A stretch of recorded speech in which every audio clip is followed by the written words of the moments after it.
안녕하세요. 반갑습니다. 혹시 소크라테스 이야기 아세요? 어떤 젊은이가 올림푸스산 어떻게 가냐고 물으니까 똑바로 가라 뭐 이랬다는 얘기요. 어쩌면 우리도 늘 비슷한 질문을 안고 사는 거 아닌가 싶어요. 나는 어디로 가야 하지? 뭐 이런 거요. 근데 혹시 청취자님도 명확한 방향 같은 거 없이 그냥 열심히만 달리고 계신 건 아닌가요? 사실 많은 사람들이 그냥 남들 가니까 따라가거나 뭐랄까 세상이 정해준 길 가느라 바쁘다 뭐 이런 지적도 있잖아요. 그래서 오늘 저희가 함께 깊이 파고들 자료가 바로 이 방향성에 대한 이야기입니다. 이후경 정신건강의학과 전문의시면서 또 경영학 박사시기도 한데요. 이분이 쓴 글 비전과 목표 설정의 4가지 법칙 일부를 좀 보려고 합니다. 이 글을 보면서요. 왜 명확한 비전과 목표가 그냥 뭐 있으면 좋은 것 이 정도가 아니라 우리 삶에 진짜 꼭 필요한 건지, 그리고 더 나아가서 그 목표를 어떻게 그냥 뜬구름 잡는 소리가 아니라 현실로 만들 수 있는지 그 핵심을 좀 파헤쳐 보려고 해요. 아마 들으시면서 내 삶에도 좀 적용해 볼 만한 게 있겠다 이런 통찰을 얻으실 수 있지 않을까 싶습니다. 네, 맞습니다. 이 글이 참 좋은 게 그냥 목표 설정하세요. 이게 아니라 그게 왜 중요한지를 여러 비유나 사례를 들어서 정말 설득력 있게 보여주거든요. 예를 들면 목표 없이 그냥 흘러가는 삶이 어떤 모습일 수 있는지 혹시 고도를 기다리며 라는 연극 아시죠? 거기 주인공들처럼 뭔가 좀 막연함 속에 갇힌 상태일 수 있다. 뭐 이렇게 지적을 해요. 50년 동안 오지도 않는 그 고도라는 존재를 기다리는 것처럼요. 고도를 기다리며 비유. 네, 그거 참 강렬하네요. 네, 근데 여기서 그냥 문제 제기만 하는 게 아니라 그래서 뭘 어떻게 해야 하는데 이 질문에 대한 답도 제시를 합니다. 그게 바로 이제 꿈을 현실로 만드는 구체적인 4가지 법칙인데요. 이게 또 흥미로운 게 그냥 조언 몇 개 던져주는 게 아니라 이 법칙들이 서로 이렇게 연결돼서 목표 달성을 위한 하나의 시스템처럼 움직인다는 거예요. 그래서 오늘 이 법칙들 하나하나가 어떤 의미가 있고 또 어떻게 실천할 수 있는지 이런 걸 좀 깊이 있게 들여다보면서요. 청취자분들의 좀 막연했던 미래를 구체적인 행동 계획으로 바꾸는 데 좀 실질적인 도움을 드리고 싶습니다. 좋습니다.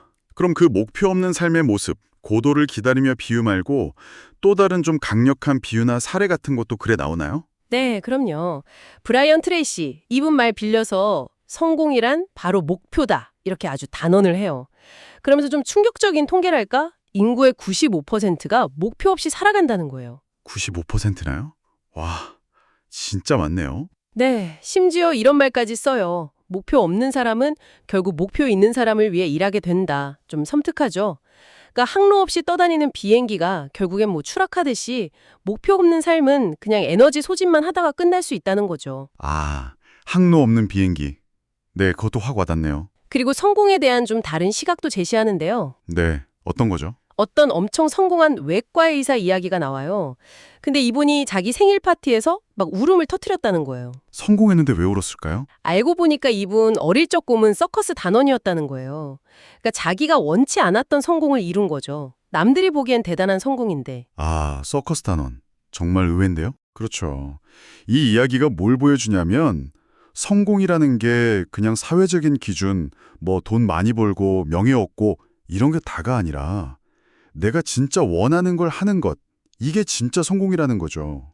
행복도 마찬가지고요. 내가 원하는 걸 갖는 것. 내가 원하는 걸 하는 게 성공이고 내가 원하는 걸 갖는 게 행복이다. 중요한 지점이네요. 네, 바로 그 지점에서 짐 콜린스하고 피터 드러커, 이 경영대가들의 총찰이 딱 만나는 거예요.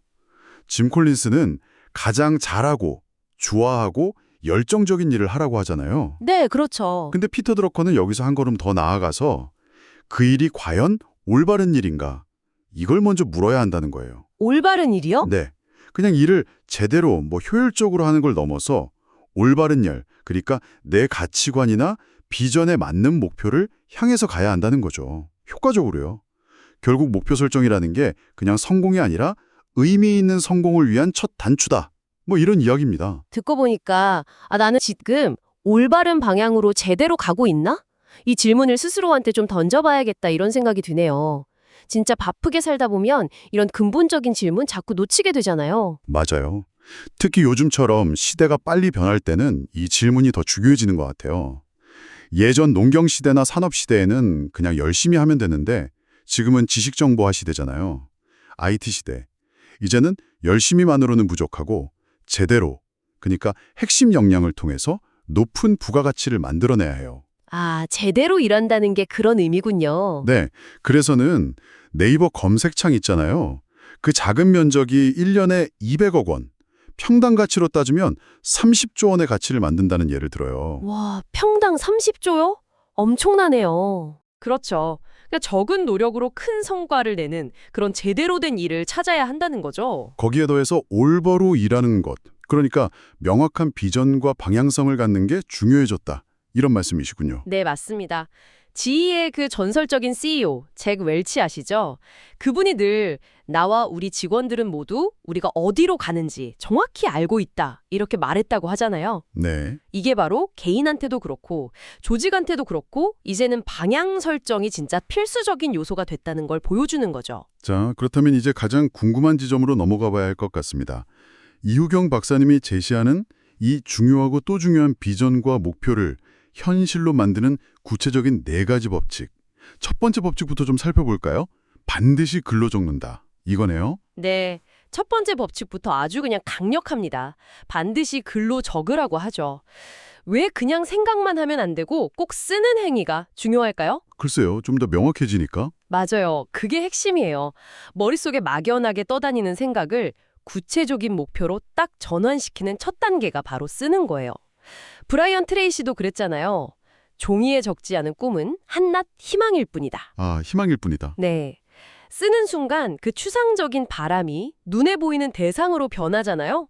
그럼 이제 관리하고 측정하고 달성했는지 확인할 수가 있게 되는 거죠. 실제로 그래서는 그 하버드 MBA 졸업생도 연구 결과를 인용하면서 이 법칙의 힘을 아주 구체적으로 보여주더라고요. 아, 그 유명한 연구 말씀이시죠? 네, 1979년 졸업생 중에 자기 목표를 구체적으로 글로 적었던 사람이 딱 3%였는데 10년 뒤에 보니까 나머지 97%보다 평균 수입이 무려 10배나 높았다는 거 아니에요? 선배요. 와, 정말 놀라운 결과죠? 네, 이른바 3%의 법칙이라고 하던데 진짜 그냥 머릿속으로 부자 되고 싶다 생각하는 거랑 나는 언제까지 얼마를 벌겠다 이렇게 딱 적는 거랑은 하늘과 땅 차이라는 걸 보여주는 거죠. 그렇죠. 이게 되게 단순해 보이지만 엄청 강력한 행동인 거예요. 글을 쓰는 과정 자체가 생각을 명료하게 만들고 또 우리 잠재의식에 그 목표를 딱 각인시키는 효과가 있거든요. 아, 잠재의식이요? 네, 마치 항해사가 항해 계획을 짜듯이 목표를 글로 적는 건 성공적인 인생 여정을 위한 첫걸음이나 마찬가지예요. 그 작은 행동 하나가 미래를 바꾸는 나비 효과를 일으킬 수도 있다는 거죠. 이야, 첫 번째 법칙부터 임팩트가 상당한데요. 그럼 두 번째 법칙은 비용과 대가를 지불한다입니다. 이건 뭔가 좀 더 현실적인 이야기 같은데요? 네, 그렇죠. 어떻게 보면 세상의 진리죠. 공짜 점심은 없다는 거. 이걸 목표 설정에 딱 적용한 거예요. 그래서는 구약 성경에 나오는 요셉 이야기 아시죠? 그 이야기를 예로 들어요. 요셉이 엄청 큰 비전을 가졌잖아요. 근데 그 대가로 형들한테 미움받아서 노예로 팔려가고 또 억울하게 감옥살이까지 하고 엄청난 고난을 겪죠. 네, 맞아요. 파란만장했죠? 하지만 결국에는 이집트 총리가 되어서 자기 꿈을 이루잖아요. 이게 뭘 보여주냐면 목표를 달성하려면 반드시 시간이나 돈, 노력, 때로는 고통이나 외로움 같은 대가를 치러야 한다는 거예요. 경제학에서 말하는 공짜 점심은 없다는 원칙처럼요. 듣고 보니 정말 당연한 말 같은데 근데 또 막상 목표를 세울 때는 이 대가 부분을 좀 쉽게 생각하거나 간과하기 쉬운 것 같아요. 그냥 나 저거 이루고 싶다 이 마음만 막 앞서는 경우가 많죠. 맞아요. 바로 그래서 이 법칙이 중요한 거예요. 목표를 세울 때부터 내가 이 목표를 위해서 무엇을 기꺼이 포기하고 또 무엇을 투자할 것인가 이걸 같이 생각해야 한다는 거죠. 처음부터요? 네. 그래야 나중에 어려움이 닥쳤을 때 내가 이거 하려고 이만큼 각오했었지 하면서 쉽게 포기하지 않고 그 대가를 치르면서 계속 나아갈 힘을 얻을 수 있다는 겁니다. 그렇군요. 대가 지불에 대한 각오 중요하네요. 자, 그럼 세 번째 법칙으로 넘어가 보겠습니다. 자기 암시와 상상 기법을 활용한다. 이건 좀 더 내면적인 부분, 마음에 관한 이야기 같은데요. 네, 맞습니다. 이건 바로 마음의 힘을 활용하는 법칙이에요. 혹시 피그말리온 효과라고 들어보셨어요? 네, 들어봤어요. 간절히 원하면 이루어진다, 뭐 이런 거 아니었나요? 그렇죠. 자기가 만든 조각상을 너무너무 사랑한 나머지 진짜 사람이 되게 해달라고 막 빌었더니 진짜로 그 조각상이 생명을 얻었다는 그 그리스 신화에서 유래한 심리학 용어죠. 자기 충족적 예언이라고도 하고요. 아, 자기 충족적 예언. 네, 내가 뭘 간절히 원하고 믿으면 그 믿음이 내 행동에 영향을 주고 결국 그 현실을 만들어낸다는 거예요. 그래서는 실제 사례도 나오던데요. 그 일본의 도쿠가와 이에야스가 자기 손금에 천하를 얻을 손금이 없으니까 칼로 직접 그 손금을 그었다는 이야기랑 아, 네, 맞아요. 그런 이야기도 있고요. 또 김영삼 전 대통령이 학창 시절부터 책상 앞에 미래의 대통령 김영삼 이렇게 써붙이고 다녔다는 일화도 소개되더라고요. 이게 다 자기 암시의 힘을 보여주는 사례라고요? 네, 그렇죠. 여기서 핵심은 전환의 법칙이라는 개념이에요. 전환의 법칙이요? 네. 보통은 외부 현실, 그러니까 뭐 좋은 일이 생기면 기분이 좋아지고 나쁜 일이 생기면 기분이 나빠지고 이렇게 현실이 감정을 만들잖아요. 네, 보통 그렇죠. 근데 반대로 내 주관적인 감정 상태가 외부 현실을 끌어당길 수도 있다는 거예요. 그러니까 내가 이미 목표를 이룬 것처럼 아주 생생하게 상상하고 그때 느낄 기쁨이나 성취감을 미리 느끼는 거죠. 아, 이미 성공한 것처럼 느끼는 거예요? 네. 이게 3단계로 이뤄지는데 첫째, 목표가 이루어진 모습을 아주 구체적이고 생생하게 상상한다. 둘째, 그때 느낄 긍정적인 감정, 뭐 기쁨, 감사, 성취감 이런 걸 온몸으로 느낀다. 셋째, 이 상상과 느낌을 아주 자주 반복한다. 이거예요. 중국 고사성어 중에 사념동하 부소영연이라는 말이 있대요.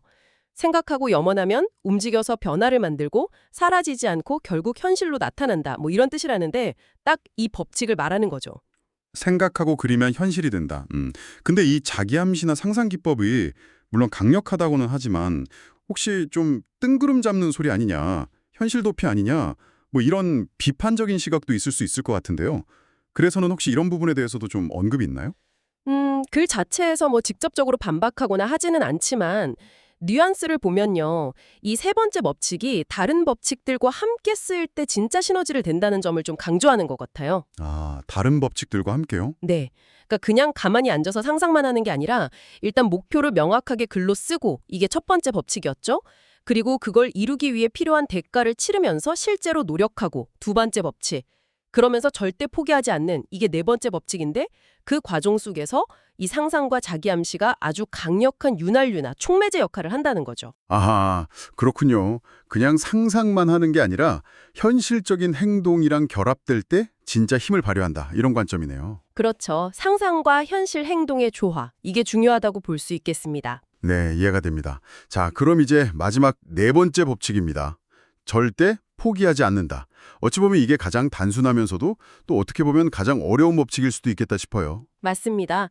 딱 들으면 윈스턴 처칠의 그 유명한 연설 생각나지 않으세요? 옥스포드 대학 졸업식에서 했다는 그 연설. Never, never, never give up. 아, 네, 맞아요. 절대 포기하지 마라. 그렇죠. 목표를 향해 가다 보면 진짜 반드시 어려움에 부딪히고 아예 그냥 그만둘까? 이런 포기의 유혹이 찾아오잖아요. 그때 필요한 게 바로 이 끈기, 포기하지 않는 마음이라는 거죠. 그래서는 인디언 기우제 이야기도 비유로 들었더라고요. 좀 재밌었어요. 아, 네. 인디언 기우제가 성공률 100%인 이유가 뭐냐? 네, 뭘까요? 바로 비가 올 때까지 기우제를 지내기 때문이라는 거죠. 네, 저도 그거 보고 좀 웃었어요. 근데 참 일리가 있더라고요. 그렇죠. 성공의 비결이라는 게 의외로 단순할 수 있다는 거예요. 그냥 될 때까지 하는 거. 진짜 KFC 창업자 커넬 샌더스 이야기는 이 법칙의 거의 뭐 끝판왕 아닌가 싶어요. 65세에 그 치킨 레시피 들고 찾아다니기 시작해서 무려 1009번이나 거절당하고 1010번째에 드디어 성공했다니. 와, 이건 정말 정말 대단한 집념이죠. 1009번 거절이라니. 보통 사람 같으면 한 10번만 거절당해도 그냥 포기할 텐데요. 그러니까요. 그래서는 세상에 두 가지 큰 진실이 있다고 하면서 이 법칙을 마무리하는데요. 하나는 뭐냐면 거짓말도 계속 반복해서 들으면 사람들이 결국 믿게 된다는 거예요. 광고의 원리 같은 거죠. 네. 그리고 다른 하나는 사람이 뭔가를 간절히 원하고 그걸 이루기 위해 계속 노력하면 결국 무엇이든 할 수 있다는 거예요. 인간 의지의 힘이죠. 그러니까 포기하지 않는 한 실패는 없다는 아주 강력한 메시지를 던져주는 겁니다. 와, 네 가지 법칙. 그러니까 첫째, 반드시 글로 쓰고, 둘째, 비용과 대가를 치르고, 셋째, 자기 암시와 상상 기법을 활용하고, 넷째, 절대 포기하지 않는다. 이렇게 딱 정리해서 듣고 보니까요. 목표 달성이라는 게 그냥 뭐 운이 좋거나 재능이 뛰어나서 되는 문제가 아니라 정말 상당히 의식적이고 체계적인 노력이 필요한 과정이구나. 이런 생각이 듭니다. 정확하게 보셨습니다. 이 네 가지 법칙은 그냥 따로따로 있는 게 아니라 목표를 현실로 만드는 하나의 잘 짜인 시스템으로 볼 수 있어요. 먼저 목표를 명확하게 설정하고 이게 쓰는 거죠. 거기에 필요한 자원을 투입하고 각오를 다지고 이게 대가지불. 또 긍정적인 마음 상태를 계속 유지하면서 이게 상상과 암시. 어떤 어려움이 와도 굴하지 않고 계속 나아가는 이게 포기하지 않는 것. 이런 선순환 구조를 만드는 거죠. 네, 정말 유용한 법칙들이란 생각이 드는데요. 근데 사실 주변을 보면 많은 사람들이 목표를 세우는 것 자체를 좀 어려워하거나 아니면 아예 안 세우고 사는 경우도 많은 것 같아요. 혹시 그래서는 그 이유에 대해서도 좀 언급을 하나요? 아, 네. 데이비드 코트렐이라는 사람의 분석을 인용하면서요. 사람들이 목표를 잘 세우지 못하는 이유를 크게 세 가지로 이야기합니다. 세 가지요? 뭘까요? 첫째는 목표가 왜 중요한지 그 중요성 자체를 잘 몰라서. 둘째는 어떻게 목표를 세워야 하는지 그 방법을 몰라서. 그리고 셋째는 실패하거나 거절당할까 봐 두려워서. 이 세 가지예요. 아, 중요성을 모르거나 방법을 모르거나 아니면 두려워서. 네. 특히 그 마지막 실패나 거절에 대한 두려움이 생각보다 큰 장벽이 될 수 있죠. 근데 아까 KFC 할아버지 이야기처럼 실패나 거절은 성공으로 가는 길에 당연히 있는 과정의 일부다. 이렇게 생각하는 게 중요해요. 네, 실패를 너무 두려워하지 않는 마음가짐이 중요하겠군요. 글 말미에 보니까 역피해의식이라는 좀 재미있는 개념도 나오던데요. 그건 뭔가요? 아, 네. 역피해 의식이요? 보통 우리가 피해 의식이라고 하면 아, 누가 날 방해할 거야. 나는 안 될 거야. 이렇게 부정적으로 생각하는 거잖아요. 네, 그렇죠. 역피해 의식은 그 반대예요. 어차피 나는 성공할 수밖에 없어. 온 세상이 다 나를 돕고 있어. 이렇게 아주 강력하게 믿는 긍정적인 확신을 말하는 거죠. 와, 어차피 난 성공한다. 이런 거군요. 네. 앞서 이야기 나눴던 그 자기 암시나 피그말리온 효과하고도 좀 연결되는 개념인데요. 목표 달성에 대한 이런 강력한 믿음, 확신이 정말 중요하다는 걸 강조하는 거예요. 그래서는 비 올 것을 확신하고 기도회에 혼자 우산 들고 온 아이 이야기도 예로 들거든요. 아, 우산 들고 온 아이. 네. 믿음의 중요성을 보여주는 이야기네요. 그렇죠. 그런 확신이 필요하다는 거죠. 네. 오늘 이후경 박사님의 글을 통해서 비전과 목표 설정이 왜 중요한지부터 시작해서 그걸 현실로 만드는 구체적인 4가지 법칙까지 아주 깊이 있게 살펴봤습니다. 들으면서 그냥 성공해야 해 이런 부담감보다는 내가 진짜 원하는 삶을 좀 주체적으로 만들어가기 위한 되게 실질적인 지침들을 얻은 것 같다는 생각이 들어요. 네, 맞습니다. 오늘 이야기 나눈 것의 핵심은 결국 나만의 비전과 목표를 찾는 것, 그리고 그걸 향해서 나아가는 그 과정 자체를 좀 즐기는 데 있는 것 같아요. 오늘 논의했던 그 4가지 법칙이 청취자 여러분의 그 여정에 아주 든든한 나침반이자 또 엔진이 되어줄 수 있을 거라고 믿습니다. 네. 그럼 마지막으로요. 청취자분들이 스스로의 비전과 목표를 좀 탐색해보는 데 도움이 될 만한 생각할 거리 같은 게 있을까요? 아, 네. 아주 좋은 질문이신데요. 마침 이후경 박사님이 글 말미에 우리 스스로에게 한번 던져볼 만한 5가지 질문을 딱 제시해 주셨어요. 이게 여러분의 비전과 목표 설정을 위한 아주 좋은 출발점이 될 수 있을 것 같습니다. 잠깐 시간을 내서 종이에 한번 답을 적어보시면 어떨까 싶어요. 오, 5가지 질문이요? 어떤 건가요? 네, 제가 한번 읽어드릴게요. 첫째, 내 인생에서 가장 소중한 가치 3가지는 무엇인가?